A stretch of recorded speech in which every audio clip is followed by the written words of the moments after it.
नमस्ते दोस्तों, मैं गौरव त्रिपाठी एक बार पुनः आप सभी का स्वागत करता हूं। STS ऑनलाइन पर आप मुझे सुन रहे हैं।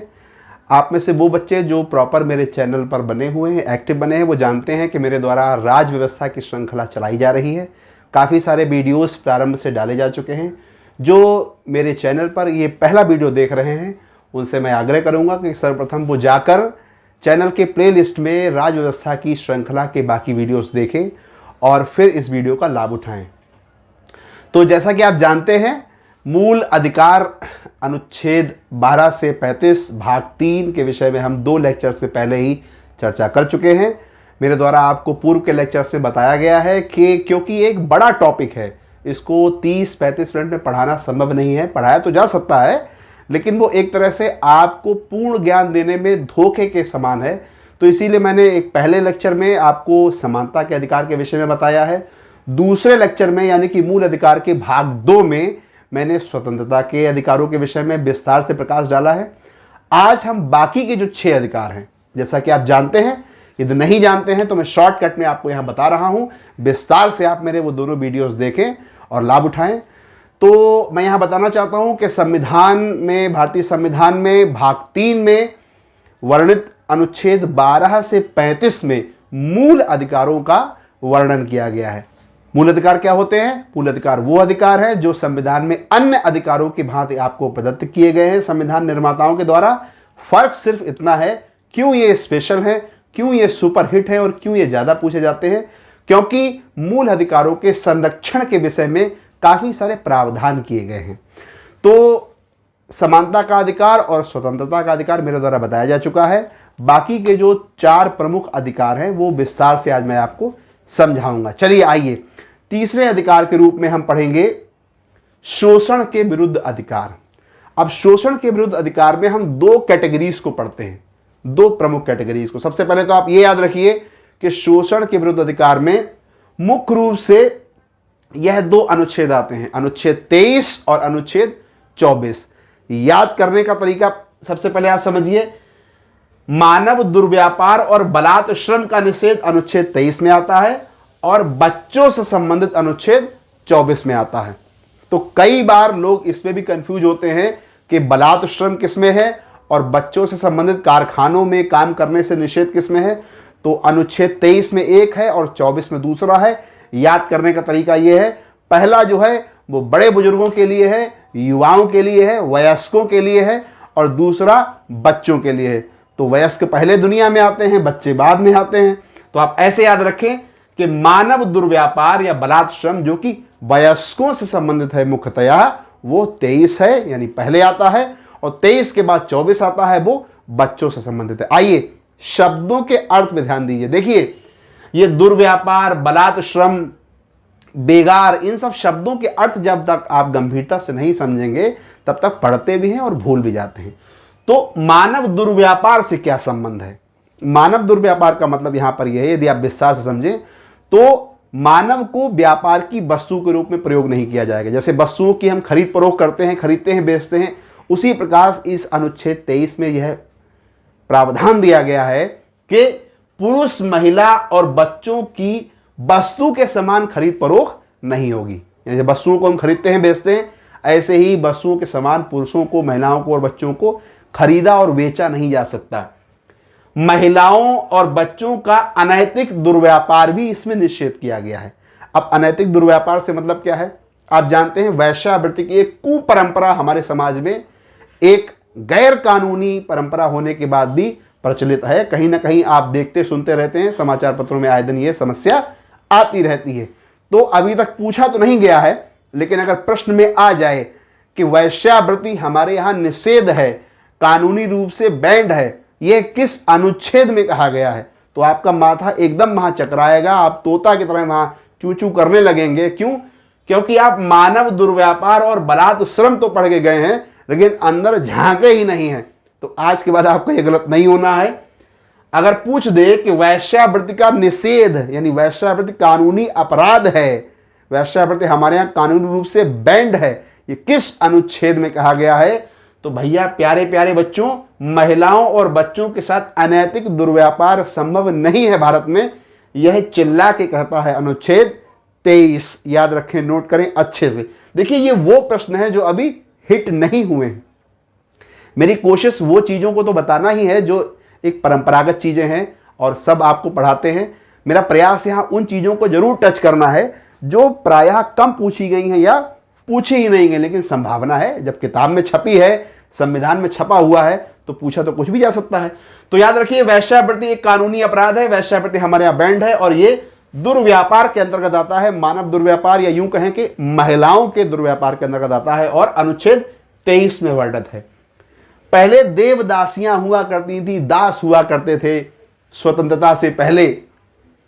विशेषता हमारे यहाँ जो रजवाड़ों का एक बहुत बड़ा इतिहास रहा है, रजवाड़े हुआ करते थे, देसी रियासतें हुआ करती थी। आपने सुना होगा, जब मैंने प्रारंभ में आपको पढ़ाया कि कुल 552 देसी रियासतें थी हमारे यहाँ, जिसमें से 549 देसी रियासतें तो प्रारंभ में ही शामिल हो गई थी जब हमारा देश आज़ाद हुआ था, और 3 देसी रियासतों को भिन्न भिन्न प्रोग्रामों के तहत शामिल किया गया था। तो उस वक्त देवदासी और दास जैसी परंपराएं थी, दास रखे जाते थे, देवदासियां रखी जाती थी, तो उनको पूरी तरीके से निषेध कर दिया गया है इस अनुच्छेद 23 के अंतर्गत। ये याद रखना बड़ा आवश्यक है, बहुत ही आवश्यक है। बिना पारिश्रमिक के आपसे कोई काम नहीं ले सकता, नंबर 1, कि बिना मेहनताना दिए, बिना पैसा दिए, बिना पारिश्रमिक दिए आपसे कोई काम नहीं ले सकता। और एक चीज और यहां आपको याद रखनी है कि न्यूनतम मजदूरी बहुत आवश्यक है। एक न्यूनतम मजदूरी है, जैसे आपने सुना होगा कई बार न्यूनतम मजदूरी एक किस्सा बन के आता है, और कई बार ये कोर्ट कचहरी भी इस विषय में होती है कि प्रत्येक जॉब की विशेषता, अगर हम प्राइवेट नौकरियों की बात करें तो एक न्यूनतम मजदूरी सरकार द्वारा निर्धारित की जानी चाहिए। तो ये लोग क्यों चिल्लाते हैं, इस प्रकार के अनशन आंदोलन लोग क्यों करते हैं? क्योंकि ये एक प्रकार का मूल अधिकार है। अनुच्छेद 23 में यह कहा गया है कि ना सिर्फ बिना पारिश्रमिक के किसी से काम लिया जा सकता है, वरन यहां पे यह भी बहुत आवश्यक है समझना कि न्यूनतम मजदूरी भी अधिकार है। ऐसा नहीं है कि आपको रगड़ा के काम ले रहे हैं 12 घंटा और आपको तनख्वाह दे रहे हैं एक दिन की 100 या 150। तो एक न्यूनतम मजदूरी है, वो आवश्यक है और मूल अधिकार है। तो ये 4 कैटेगरीज आपको याद रखना आवश्यक है। सिर्फ इतने से काम नहीं चलना कि मानव दुर्व्यापार और बलात् श्रम का निषेध है। जब आप 4 कैटेगरीज याद रखेंगे तो आप इसको अगर भूल भी जाएंगे लाइन को, तो इससे संबंधित प्रश्न नहीं गलत होना है आपका। तो ये आपका अनुच्छेद 23 है। और शोषण के विरुद्ध अधिकार में ही एक और अनुच्छेद आता है, अनुच्छेद 24। जैसा कि मैंने प्रारंभ में ही आपको बताया कि पहला अनुच्छेद, अनुच्छेद 23, बड़ों से, वयस्कों से, युवाओं से संबंधित है, और दूसरा अनुच्छेद, अनुच्छेद 24, बच्चों से संबंधित है। तो क्या कहता है ये अनुच्छेद? ये सिर्फ इतनी सी बात कहता है कि कारखानों में, खदानों में बच्चों के काम करने को निषेध कहा गया है, गैर कानूनी कहा गया है। किस उम्र तक के बच्चे काम नहीं कर सकते? तो 14 वर्ष से कम उम्र के बच्चे कारखानों में, खदानों में काम नहीं कर सकते।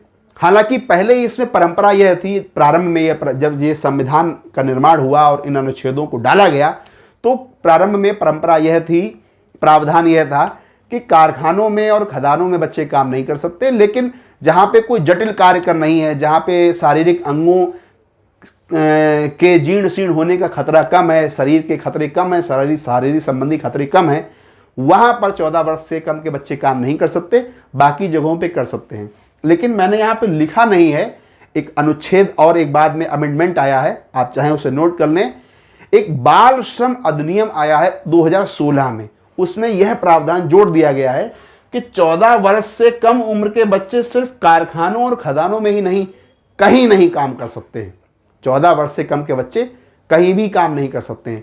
इसीलिए आपने देखा होगा, विशेषतः बेसिक शिक्षा परिषद से जुड़े हुए जो अधिकारी कर्मचारी होते हैं, वो होटलों पे, ढाबों पे काम करने वाले बच्चों को प्रेरित करते हैं कि आप पढ़िए, आप अपने जीवन को सुधारिए, आप यहाँ काम मत करिए। तो वहाँ कोई कारखाने या खदानें तो नहीं होती हैं, लेकिन वो बाल श्रम अधिनियम 2016 उनको इन्फोर्स करता है कि वो उन बच्चों को उस जंगल राज से निकाल के और एक अच्छा स्वस्थ वातावरण दें। उन बच्चों को भी अधिकार है अनुच्छेद 21 का के तहत कि वो एक स्वच्छ और स्वस्थ शैक्षिक जीवन को अपनाएं। तो ये 2 अनुच्छेद आपको याद रखने हैं, अनुच्छेद 23 और अनुच्छेद 24। आते हैं अगली, धर्म की स्वतंत्रता पे। अब देखिए, धर्म की स्वतंत्रता में आपको मुख्य रूप से 4 अनुच्छेद पढ़ने हैं। अनुच्छेद 25, 26, 27 और 28। आप इसको बहुत आराम से समझिए। अनुच्छेद 25 क्या कहता है? प्रत्येक व्यक्ति को अपने धर्म के अबाध प्रचार प्रसार की स्वतंत्रता है। अबाध का मतलब है बिना रोक टोक के, बिना किसी अवरोध के। उसे आप अबाध कहें या अवरोध, बिना अवरोध के कहें, एक ही बात होती है। कृपाण रखने का अधिकार, आप जानते हैं सिख धर्म के लोग कृपाण रखते हैं, रखते भी हैं और रख के चलते भी हैं। ये दोनों ही उनके मूल अधिकार हैं। कृपाण रखना और कृपाण रख के चलना, आवागमन करना, ये उनके मूल अधिकार हैं और ये अनुच्छेद 25 में वर्णित है। बहुत पूछा जाता है, विशेषता याद रखेंगे। और आप में से बहुत से लोग जानते हैं इस चीज को, सतही तो जानते हैं कि सिख, जैन और बौद्ध, ये तीनों ही धर्मों को हिंदुओं में शामिल किया गया। यानी कोई सिख है, कोई बौद्ध है, कोई जैन है, ये सब हिंदुओं में शामिल हैं। ये किस अनुच्छेद में वर्णित है? ये अनुच्छेद 25 में वर्णित है। तो ये दो चीजें, विशेषता, कृपाण रखने का अधिकार अनुच्छेद 25 में, प्रत्येक व्यक्ति को अपने धर्म के प्रचार प्रसार की पूर्ण स्वतंत्रता है, यह वर्णन करता है। आइए अनुच्छेद 26 में धार्मिक कार्यों के प्रबंध की स्वतंत्रता। देखिए, समान दृष्टिकोण के लोग, एक ही विचारधारा के लोग, एक ही मंतव्य के लोग किसी समूह को बना सकते हैं। उस समूह को कोई सामान्य नाम दे सकते हैं। कोई राजनीतिक समूह नहीं होना चाहिए, सामान्य समूह होना चाहिए और उस सामान्य समूह का एक विशिष्ट नाम होना चाहिए। ये सारे प्रावधान आते हैं धार्मिक कार्यों के प्रबंध की स्वतंत्रता के अंतर्गत। तो अनुच्छेद 26 क्या कहता है? धार्मिक कार्यों के प्रबंध की स्वतंत्रता।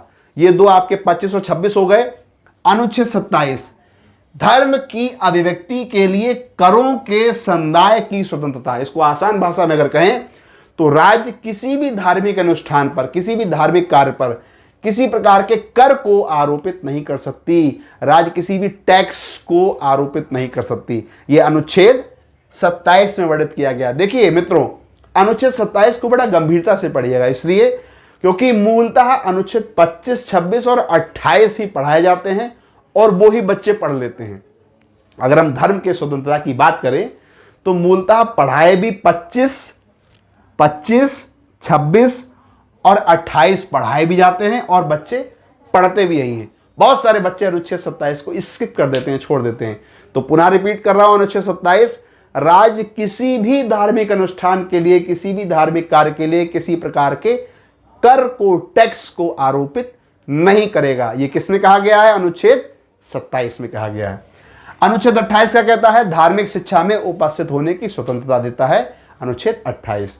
तो ये चार अनुच्छेद आपके धर्म की स्वतंत्रता से संबंधित हैं।